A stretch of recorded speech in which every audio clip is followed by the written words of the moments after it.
السلام علیکم ناظرین، welcome to Kazmi health and beauty tips. امید کرتا ہوں کہ آپ سب خیریت سے ہوں گے۔ ماں کا دودھ صاف کرنے کا نسخہ، جس وجہ سے بچے پیٹ کے مرض میں مبتلا ہوتے ہیں۔ دودھ کا ذائقہ اچھا نہیں ہوتا، جس وجہ سے بچے ماں کا دودھ پینا چھوڑ دیتے ہیں۔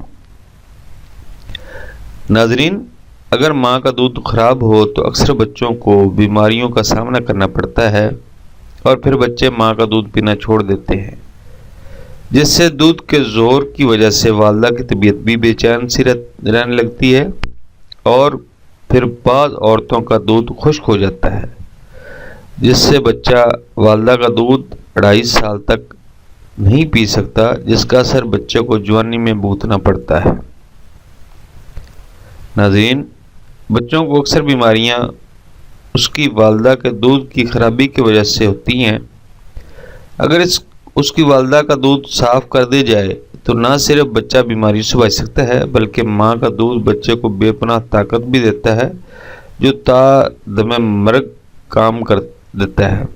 لہذا ہم آپ ناظرین کی چھوٹی بڑی سبھی چیزوں کا خیال رکھتے ہیں۔ محترم ناظرین، نسخہ درج ذیل ہے۔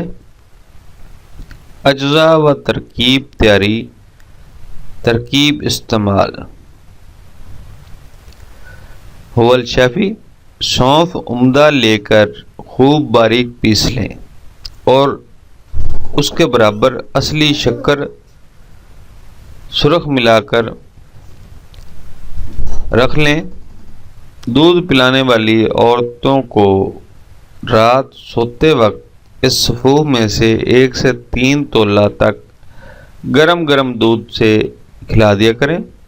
ناظرین، اس سفوف کو کم سے کم 2 ماہ تک جاری رکھنا ہے۔ اللہ کے کرم و فضل سے دودھ صاف ہو کر بیماری سے پاک ہو جائے گا۔ Thanks for watching. Do not forget like and subscribe.